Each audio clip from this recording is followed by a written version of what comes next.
You're listening to Orange County's only station with critical business information, Critical Mass, with your host, Rick Franzi.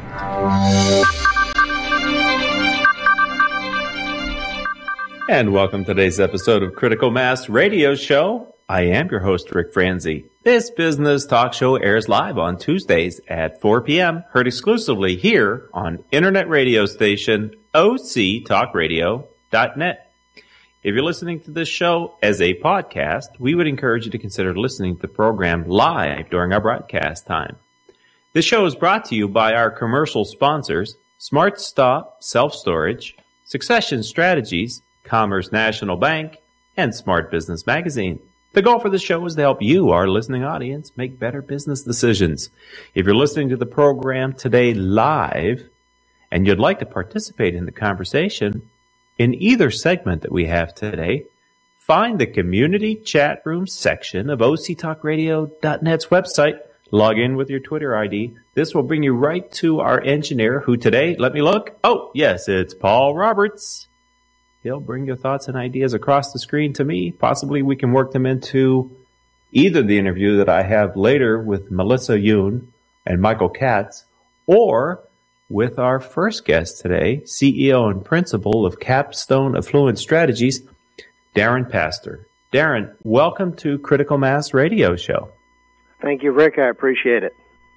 Let's get started very quickly. Just have you talk a little bit about your kind of professional background and your path to Capstone Affluent Strategies.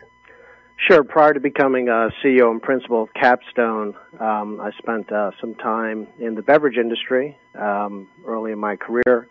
And then in 1996, got exposed to the financial services industry through an actual financial advisor. At that point, I kind of fell in love with the industry and started working as a financial advisor myself for a number of years. Enjoyed some solid performance as far as helping my clients and all the rewards that come with that personally and professionally, and then was promoted to senior level positions at J.P. Morgan Chase and also at the Prudential Company of America. And how did that lead you to Capstone? That's a great question. So what we decided was that we would collectively go out and start our own firm because we felt as though it wasn't fair to be tied to quotas.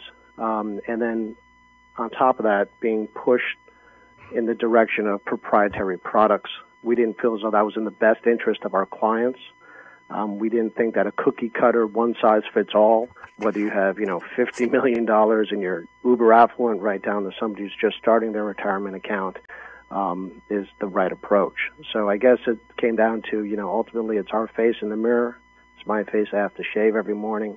And we just decided that we had to do the right thing and be independent, objective, and provide our clients with the right approach, a more holistic approach by listening to them and then making the right kind of strategic investments and giving them the right kind of advice that we just could not give them at those large firms. That's interesting. You're independent, but I believe you also have a relationship with LPL Financial? Yes, correct. LPL Financial is the largest independent broker-dealer. So they, we run our own company. We clear our trades through LPL. They're right there in San Diego, their headquarters. And, they're a huge company. They give 13,000 other brokers the same opportunity they've given me to start their own firm, to do what's right for their client. And they allow us that independence and flexibility. They're really hands-off, and they're great operators. So we couldn't be more happy than to have teamed up with LPL. You may have already answered the question then, but I was going to ask, and maybe you could, if there's anything else, what factored into your decision of selecting LPL over other potential partners?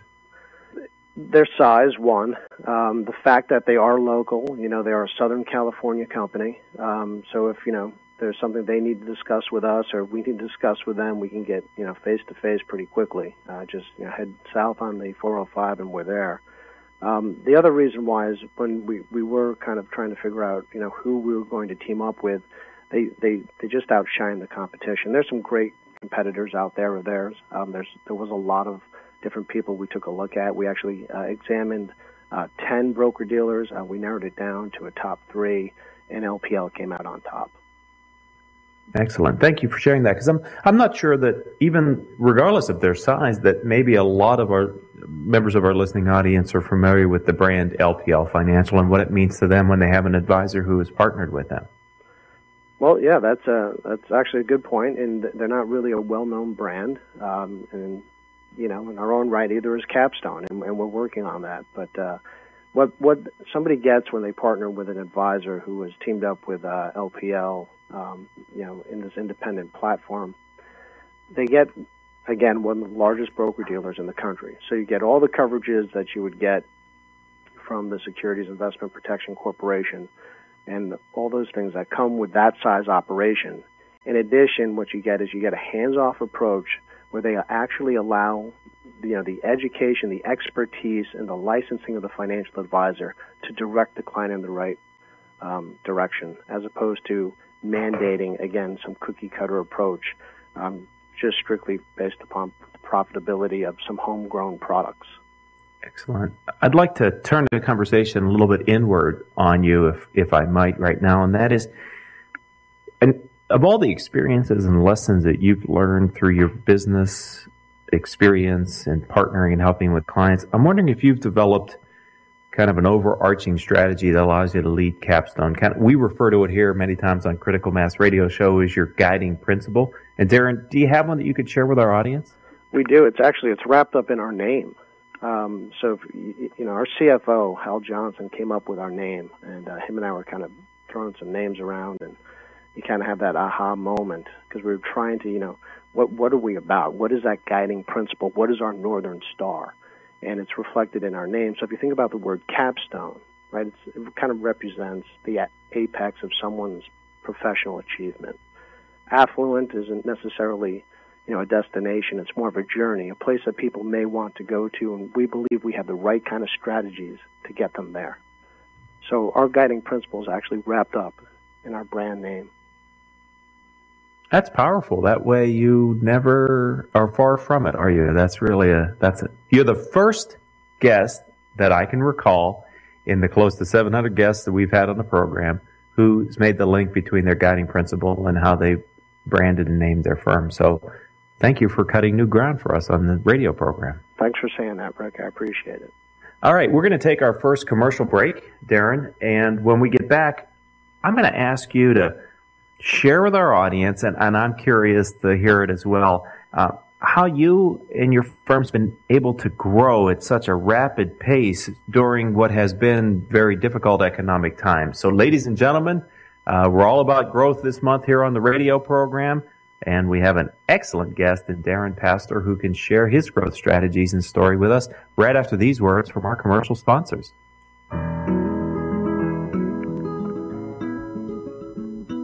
Can we talk about your family business? You know, that thing you put your whole life's blood, sweat, and tears into? Well, what happens when you retire or try and pass that business on to your children? At Succession Strategies, we can help you find the answers. We'll guide you through the unsettling process of protecting your family legacy and successfully passing your business on to the next generation, safely and securely, ensuring that it'll both survive and thrive for generations to come. So ask yourself just one question. Can I really afford to wait? Take the first step. Take our complimentary self-assessment at successionstrategies.com or call us at 714-560-9022 to set up a free consultation at your convenience. That's succession-strategies.com. I got stuff to the right, more stuff to the left. Got enough stuff, but I can't take a step. So I smart stopped and took a minute to think. I need a little better spot, not under the sink.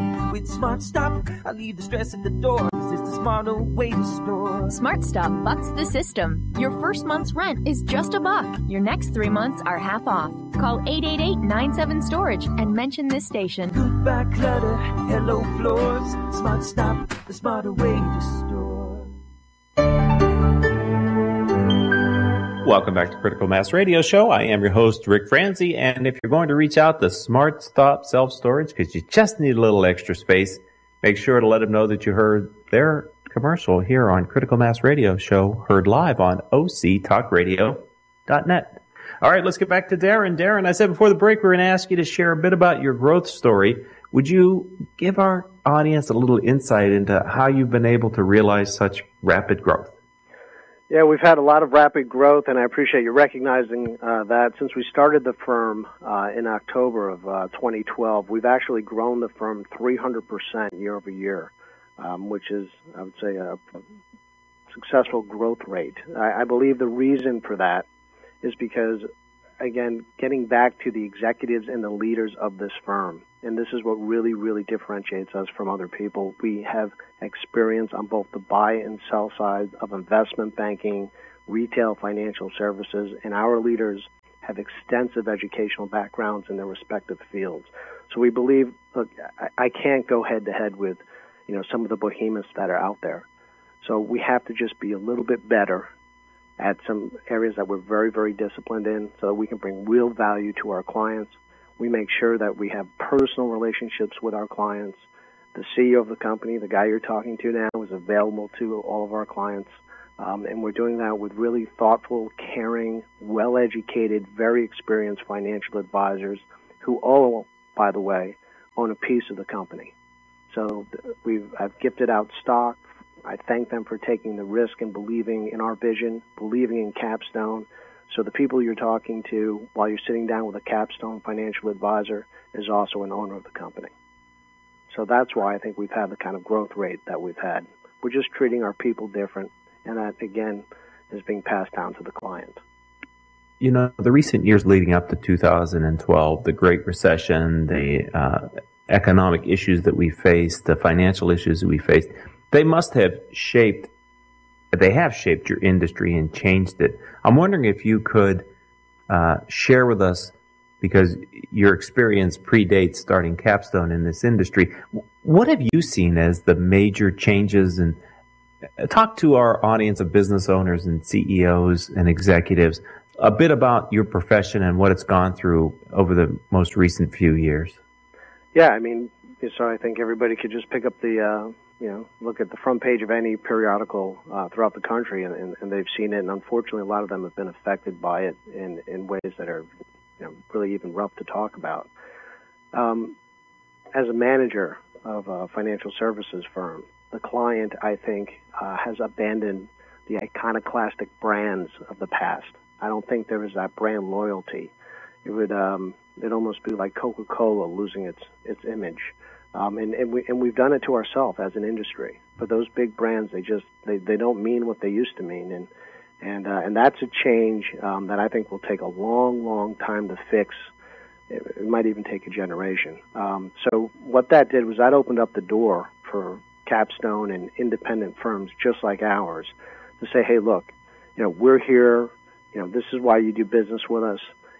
We don't want to be associated with, something that's not in your best interest. We don't want to trade against you. We don't want to, take positions against you just for the sake of profit. We want to treat you as our client and help you retire in dignity, and protect and preserve your wealth. And I think that's kind of been the biggest shift is that, I've worked for the biggest brands, the biggest companies at the highest levels in financial services, and I saw a total shift during this recession, which we're just starting to come out of now, away from these huge brands. The brand loyalty is not there. Listening to your answer brings up another question that I want to ask you, Darin, and maybe you can comment on it. It seems to me then, given that, the opportunity for a high-touch, relationship-based competitor such as Capstone is perfect in the industry where people may have felt burnt by the larger institutional firms that you referenced. Is there an opportunity then for an entrepreneur like you and your partners to create a high-touch model that addresses that's exactly what seems to be the ill, at least part of the ills of the industry? Yeah, that's exactly what gave birth to this. Again, we had, a moral problem with what we were being directed to do. And ultimately, this is our life. And we made a decision to shift gears so we could provide that high touch that you're talking about. But it is what the industry did to itself, and ultimately, how it affected the global economy that created the opportunity for that kind of independence, high touch that you're referencing. And that's what we're all about. And I'm not asking for any financial advice, but for those that are listening, those who have the benefit today of listening to the program live, realize that we've hit a milestone in the economic recovery, if you want to think of it that way, at least as it relates to Wall Street. What's the mood today in your office relative to, the closing of the market? Well, we had no champagne at the office today, but I'm quite sure if we did, they'd be cracking it out. But people are excited. I mean, it's the market is back, right? It's at an all-time high from '07. I mean, it took a long time to get here. The Nasdaq has a long way to go to get to where the Dow is today. I mean, the Nasdaq back in 2000 was at 5,000. Today, it's at 3,200. But I mean, overall, the economy seems strong, and just to not to get too technical, not too long on the tooth, but the price to earnings ratio right now at the Dow at 14 is 20% cheaper than it was at the all-time high in '07. So I still think we have some ways to go, and that's why people want to talk to myself and our advisors. It's exciting. Let's talk about your personal experience. I love to ask guests when it's appropriate if you could share an experience that happened to you where in the time it might have been difficult or even painful, but you came out of that with a valuable learning experience as it relates to business. Do you have a situation that you can share with us like that, Darin? I do, and painful is the key word. Yes, so I'll tell you exactly what happened. I will not mention the organization's name out of respect to that organization, the people who work there, who I'm still friends with. But as a senior manager, I was on a conference call in October of 2007, and the market was doing quite well then, as we just spoke about. And based upon certain things that I saw, based upon conversations I had with people I respect in the industry, I instructed my sales team, so there are about 50 financial advisors on the phone, also senior level managers, people above me, also on this phone, and I advised them to get their clients out of the market based upon some of the things that I've seen and based upon my experience, and to move them into gold or cash equivalents. And for that, I was, keep in mind, I was the top performing manager at this firm, and I was reprimanded and also threatened to be fired. In hindsight, it looked like I would have made the right call because it was in a year, almost to the day, before the market totally crashed.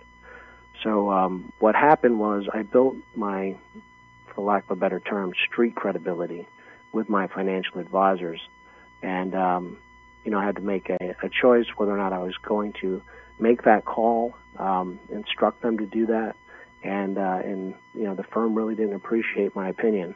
But those financial advisors followed me to Capstone, and some of them traveled 3,000 miles to be here in sunny Southern California with us, because they believe in that kind of conviction and willing to take the risk to do the right thing despite a corporate agenda. That must have been an unpleasant experience. Yes, it was. It was. Probably didn't sleep for about 2 months after that. So. Yeah, hindsight's 20/20, but in the moment, it looking back on it, it sounds like, oh well, that's an obvious thing and good guy. But in the moment, it's hard to, when you work in a culture, it's hard to step out and do something like that. I want to recognize your fortitude in doing that, Darin. That's a good story. Thank you for sharing it with our audience. Sure. I appreciate it, Rick. All right. Final question, easy one. Someone who wants to learn more about you and Capstone Affluent Strategies, how do they find you online? Wow, I appreciate that. So they can go to capstoneaffluentstrategies.com. They can also reach out to us by phone at 1-866-798-4478. And myself and our team of financial advisors would love to talk with you. Well, I said that was my last question, but I just realized I had one more for you. Is it true that you're a nominee for the Orange County Business Journal's Excellence in Entrepreneurship Award? Well, because we're on the radio, you can't see, but you just made me blush. But yes, actually, I guess I am a nominee, and I'm honored by the thought that they put into it and being part of such an elite group in Orange County. Congratulations, and I'll be covering the event for Critical Mass Radio Show, so hopefully I'll be able to see you at the luncheon later in March. Well, I'm looking forward to it, Rick. Thank you very much. You're welcome, Darin. Thank you for being a guest on the radio program. Welcome to the Critical Mass community and continued growth and success for your firm. Thank you. Have a good day. You too. Bye-bye. Bye. All right, ladies and gentlemen, that was Darin Pastor, and he is, as we said, the CEO and president of his firm, principal, I should say, not president, excuse me, CEO and principal of Capstone Affluent Strategies. We're going to take our second commercial break, and then we're going to come back with our next two guests here on Critical Mass, the radio show.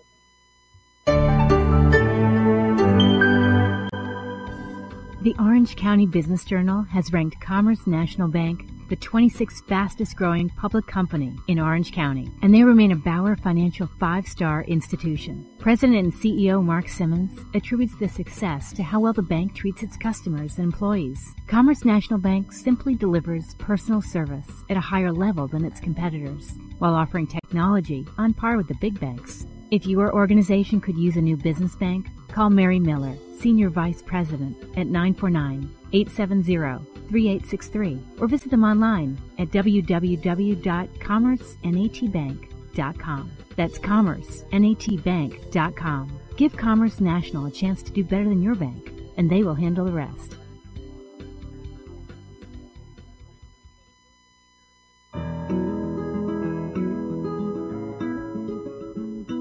Can we talk about your family business? You know, that thing you put your whole life's blood, sweat, and tears into? Well, what happens when you retire or try and pass that business on to your children? At Succession Strategies, we can help you find the answers. We'll guide you through the unsettling process of protecting your family legacy and successfully passing your business on to the next generation, safely and securely, ensuring that it'll both survive and thrive for generations to come. So ask yourself just one question. Can I really afford to wait? Take the first step. Take our complimentary self-assessment at successionstrategies.com or call us at 714-560-9022 to set up a free consultation at your convenience. That's succession-strategies.com. If you are an Orange County business executive, this message is for you. Do you ever feel isolated with no place to turn for advice or feedback? Who holds you accountable to your commitments in your company? Where do you find the right resources to help you and your company grow? If you have these questions, then Critical Mass for Business might be the answer for you. Critical Mass for Business is committed to helping you make better decisions. These are groups of peers running businesses just like you, providing a great sounding board to test ideas and concepts, review plans and goals, and present issues and opportunities for discussion. The result is improved strategy, accountability, people, and execution skills. If you are interested in learning more, go to www.criticalmassforbusiness.com and learn more about our executive peer group.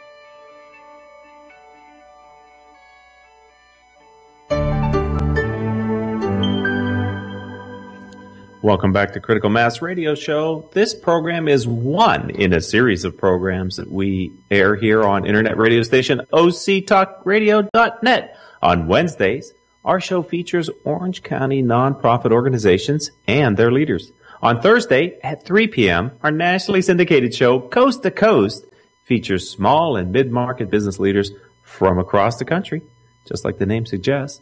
As I said, all shows can be heard live here on internet radio station octalkradio.net, or they can be rebroadcast anytime you wish from Apple iTunes, Stitcher, and other podcasting services. You can find a link to all of our programs from our website, which is criticalmass4business.com. Our next two guests are Michael Katz and Melissa Yoon.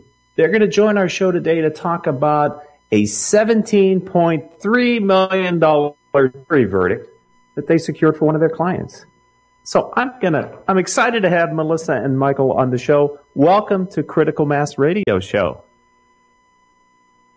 Thank you. Glad to be here. It's Michael. Hi. Thanks, Rick. Hi, Michael. Hi, Melissa.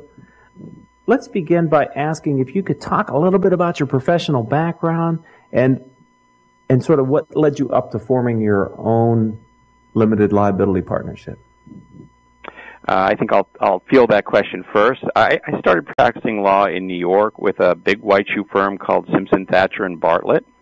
And to tell you how big and how venerable they were, Cyrus Vance, the former Secretary of State, was the eminence grise, and Dick Beatty, who orchestrated the KKR takeover of RJR Nabisco, was rising to prominence in the firm at the time. And then my wife got a job at UCI here in Irvine, and so we joined the firm of Morrison & Forster, and I moved out to the West Coast and became a partner there and was working in the big firm context for over 15 years. And that's sort of my beginnings. Melissa, why don't you... As for me, I started practicing law in Los Angeles at O'Melveny & Myers. LA is their headquarter office. They're all over the world. They're quite a large firm. And I came to O'Melveny after clerking first for a federal judge in LA, and I was pretty set on becoming a federal prosecutor and wanted to go down that route. Well, after a few years in practice, I decided I was much more committed to remaining a civil litigator and kind of fell into the area of employment law, and that's when I really discovered that I enjoyed being a lawyer. And so we recently decided to start our own LLP, Katz & Yoon, a boutique litigation firm, for a variety of reasons that kind of meshed. For my part, I was becoming increasingly discontent, if you will, with the constant battery of conflicts that arise in big firms where you want to represent someone, but you can't because they're adverse to someone the firm already represents, and you have a burden of never-ending increases in your billing rates, which means that you can't always service the clients that you want or the cases that you want effectively or efficiently. And it becomes difficult to justify the increased rate structures on most cases or with most clients. That became a matter of discontent that I thought I could solve if I started on a platform with a much leaner cost structure, if you will. Let's talk for a minute about your practice. Now that you're in a partnership together, you're practicing law together, you have the freedom to choose more than you did before. Tell us a little bit about the practice. Rick, our practice we're solely a litigation boutique firm, which means we are in an adversarial practice. We're most often in court, or we are opposing other parties, whether sometimes it's before litigation and trying to resolve the matter before any kind of court filing. Sometimes it's an administrative matter, such as before the Equal Employment Opportunity Commission or the California Department of Fair Employment and Housing or the Department of Labor. Excuse me, that's on the employment side. We also do some employment advice and counseling for businesses. And I should mention that with respect to employment litigation, we have an exclusively defense practice. So we are representing management and advising businesses solely, not prosecuting employment claims unless, there's one caveat, unless they are trade secret claims. In that case, we will take on a matter where we are prosecuting a trade secret claim, because those are often brought on behalf of businesses against other companies or other employees after the employees depart from their employment and take some confidential proprietary information with them. So let me ask the two of you, and I'm not sure, Melissa or Michael, if you'd like to answer this. It's my perception from watching the law practice on the outside, and certainly some of the better TV shows right now are based around your profession, that the litigators are sort of the sharks of the law profession, in a good way. Is that true? Is that a fair characterization? Am I talking to two great sharks here on the phone today? I think there's a lot of different kinds of sharks in the ocean. Let me put it that way. So certainly it's a fair assumption, but I think that there's a very great diversity in types of lawyers, and a lot of corporate and transactional lawyers are their own form of shark as well, if you will. Right. Is it as exciting as it looks to be a litigator? It can be. Okay. There's certainly a lot of drama that Hollywood puts into it. Yes. There's not scenes like the classic from A Few Good Men are really not scenes that happen in our lives. When we are in trial, I think the trials themselves are very exciting, but it's on a much different level. It's not manufactured drama like you see on TV, which obviously you have to tell a story within a finite period of time. But it's our own level of excitement, shall I say. I think it sounds very interesting. I realize it's not what it's made out to be on TV, but nonetheless, it does give you an opportunity to argue your case, and I would have to believe that's an exciting part of the practice, and maybe that's part of what attracted you both to it. So, continued success. Michael, I'd like to ask you, the Internet's allowing a person to share. Melissa talked about intellectual property. So the Internet is just rife with examples of people sharing other people's intellectual property without the originator's permission. Can you describe some new trends in defending intellectual property? Because it seems to me, as a layperson, that's getting harder and harder to do. And maybe I'm mistaken. Maybe it's not getting harder to do. But could you share a little bit of your expertise in this area? Well, I can tell you this. There's been a very recent development that I find very interesting and challenging and a little perplexing too. Last week, a new system for enforcing intellectual property rights, particularly copyrights, was adopted by Internet service providers. Not all of them, but the major ones. And I would say that includes Comcast and Verizon and Time Warner Cable, for instance. I think AT&T and Cablevision also. They adopted a new sort of self-policing system called the Copyright Alert System. And what that does is it allows someone who owns copyrighted material to alert the ISP that they believe their copyrights are being shared. It could be a video or it could be music. And then the ISP will send a warning, if you will, to the user, and the warning could consist of an email or a pop-up message saying, hey, we're aware that you're doing this.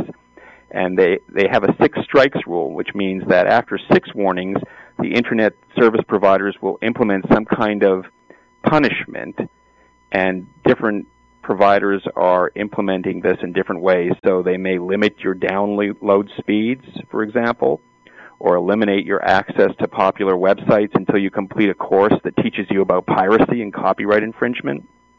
And this system, I think, is fascinating because it will require the Internet service providers to engage in a very highly intrusive way of monitoring its users. And so we're continuing down the path of trying to balance the rights, the privacy rights of users and the free use of the Internet, if you will, with the rights of copyright holders. And this presents a form of Internet vigilantism, if you will, that may work or it may not, but it certainly will excite a lot of attention in the legal community. I would say that's the most recent and most interesting development to occur, and it was just initiated last week.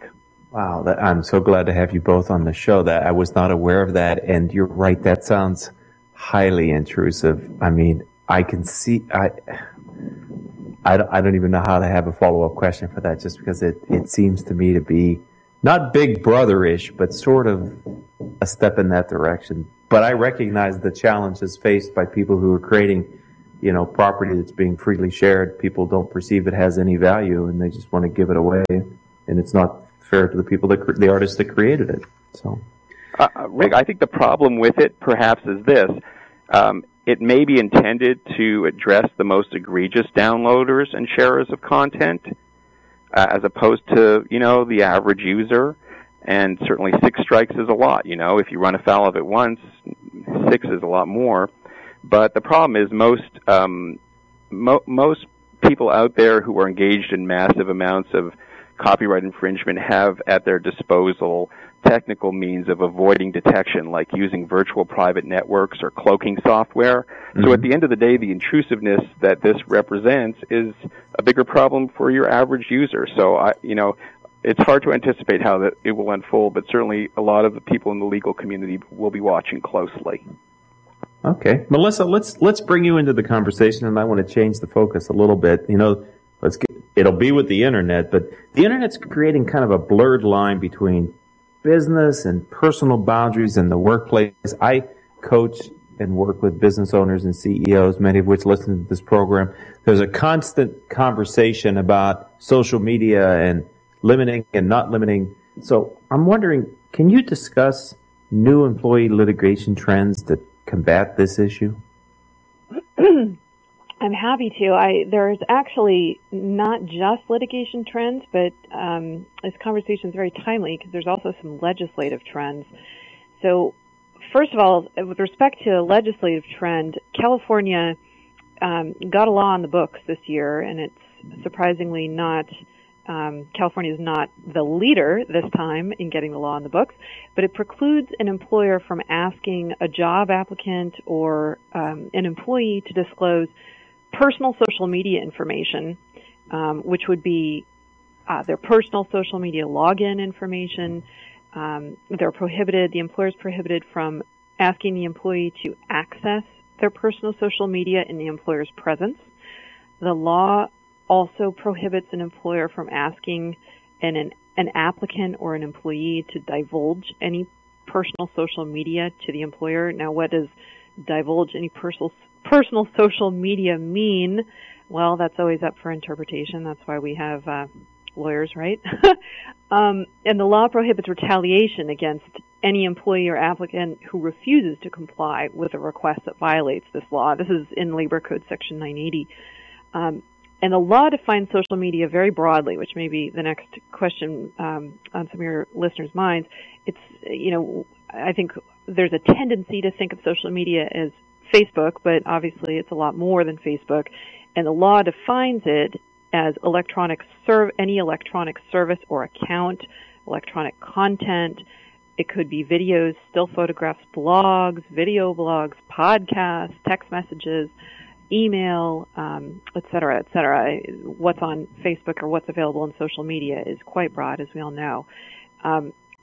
Important to note that the law does not prohibit an employer from requesting personal social media information in the context of an investigation involving, say, potential charges of misconduct against an employee or involving an employee or a violation of the law. For example, if somebody contends that they were harassed or that they experienced some type of discriminatory conduct by another employee on Facebook or in the context of another social media platform, that information potentially could be requested in the context of an investigation, so long as the employer has a reasonable belief that the information requested is relevant to the investigation.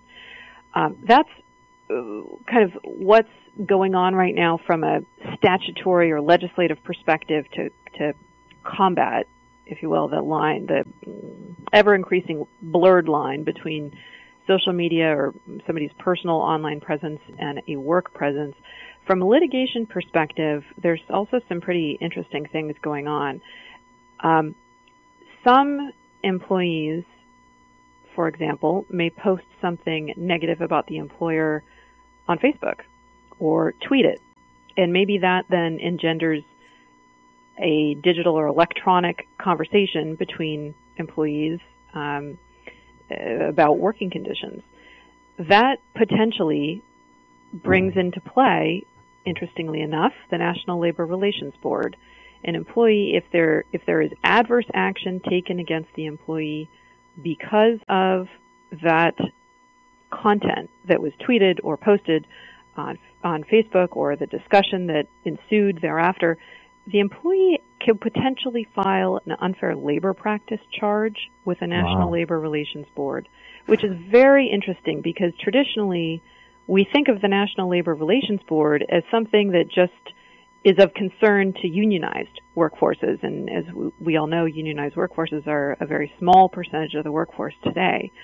But this touches private employers. So the National Labor Relations Board actually issued 2 memos last year to provide guidance to employers on social media issues. And another interesting development along that front is the National Labor Relations Board, when they get wind of things like this, then they start to look further under the hood. So they start looking at an employer's social media policy, for example, and determining whether the policy itself interferes with rights employees have under the National Labor Relations Act. It's a very interesting issue right now. It sounds like one of those issues too for a business owner where it's almost better not to pay attention. In some ways, just to let it go, because you could open a door and a can of worms for yourself that could. It sounds intimidating on its surface, and it sounds like something that could be very unpleasant for a small, and many of our listening audience are, small and mid-market business owners. The idea of the National Labor Relations Board just feels like that's an unfair battle for them. Oh, yeah. The one area of concern, though, is to the extent a business has trade secrets that they want or that they're afraid an employee, perhaps who's disgruntled, may misappropriate or improperly disclose. That is one area of concern, obviously, where an employer would be able to, I don't want to suggest that there be monitoring of social media accounts, but to the extent somebody comes across something or learns of something that potentially involves disclosure of company confidential and proprietary information, that would certainly be a different story.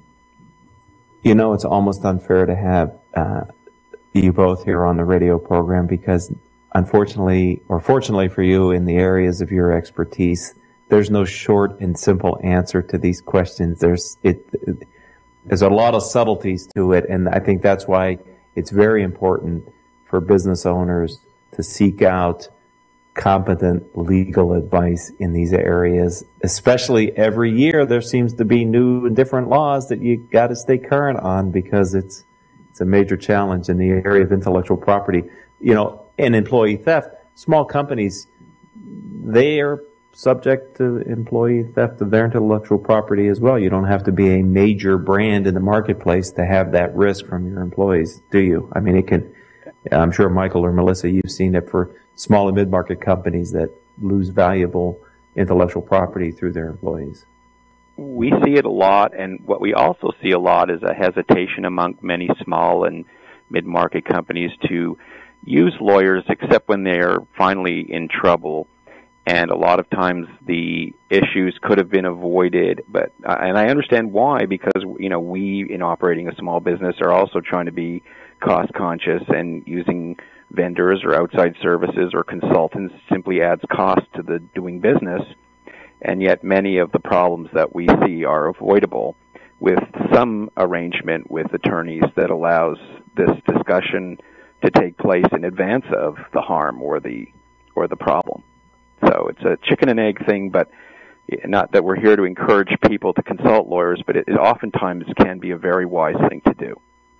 This isn't one of those areas where you can just use your gut instinct and your past experiences and sort of make an informed decision. Part of this radio program is to help our listening audience make better, more informed business decisions. And in the area of this type of advice, sometimes as it relates to employees and labor law especially, it's almost counterintuitive what the right thing to do is. And I think an ounce of prevention is worth a pound of cure. And I agree with you, Michael. Seeking legal advice makes a lot of sense. We're running out of time. We only have about 3 minutes left on the program. I can't let you guys go without at least asking if you can share a little bit with our audience. At the tease, we said we have you on the show just on the heels of winning a $17.3 million jury verdict for one of your clients. Can you share a little bit about that verdict? It's just, I'm intrigued by it. Sure. I will field that one, at least in the first instance. I was one of the attorneys trying the case, and the case was on behalf of a woman who lives in Los Angeles, and her apartment was destroyed in a fire. Her apartment building was owned by Donald Sterling, who owns the Clippers. And in the wake of that fire, I'll try and say this as summarily and quickly as I can, knowing that we don't have much time left. She was threatened with eviction. Her apartment was condemned, first of all, due to the fire damage, and she was then threatened with eviction if she didn't continue to pay rent after she couldn't live in her apartment. So we were able to, the story is much longer in terms of what claims we had and how we were able to establish damages, but we were able to secure a verdict for her that included roughly $2.3 million in compensatory damages and $15 million in punitive damages. And I actually have to footnote that story with full disclosure that we are not plaintiff's lawyers, and this is not our typical case. And this was a legacy case that came with us from our prior firm when we opened our doors and we saw it through to verdict. Michael, do you have anything to add to that? I mean, that is, not that you need to. I mean, that you did a great job, Melissa. Lucky lady to have you defending her, representing her. That's it. I mean, I would say this, at trial, whether you're representing the plaintiff or the defendant, you need to have trial skills, and if you're hiring someone as a lawyer, you need to hire someone who both has litigation savvy and meaning they know how to litigate before the courts and evaluate your claims, but also at the end of the day be able to try the case, which is a different kettle of fish, if you will. Tell me if I'm accurate in this too. Litigators also have to be good at research and preparing and analyzing and strategizing to bring their case in front of the courts. I mean, there's so much pre-work that has to go into prepping it and being ready. It must be a fun part of the job, but it also requires, I think, somewhat a little different skill set for the successful litigator, not only the ability to present the case, but to prepare it and be ready to present it. You're exactly right. You need to have all those skill sets, and you need to use them at the right time. It's not just one skill, it's multiple skills, and it's also being able to work with people and clients and being able to adjust your expectations and their expectations to the reality of constraints, including, limited budgets or witnesses who are unavailable or evidence which is stale. There's a lot to it. Final question for either one of you, Melissa or Mike. If you have someone out there who's considering pursuing a law degree and getting into the profession, do you have any advice for those individuals? Do it, don't do it, go for it. I would never say don't do it, even in this day and age. I would say do it for the right reasons.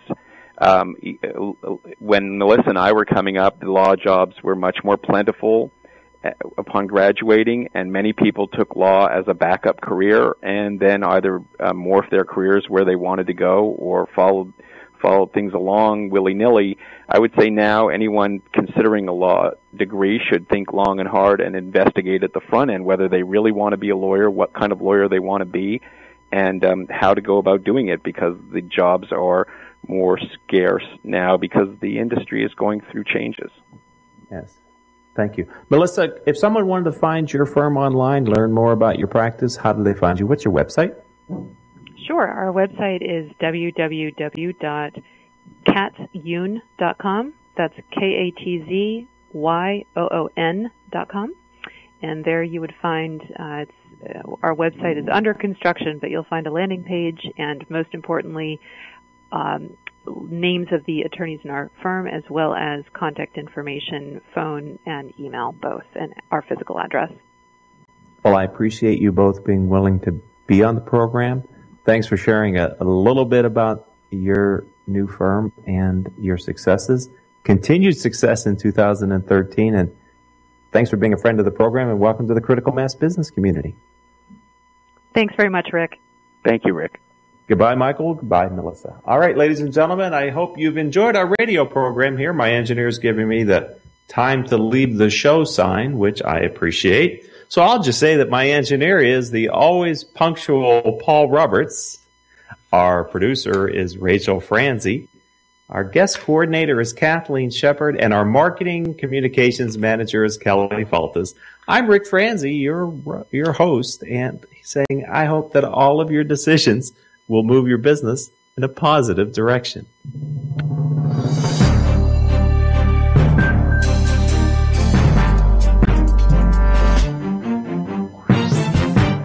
You've been listening to Critical Mass radio show right here on OCTalkRadio.net.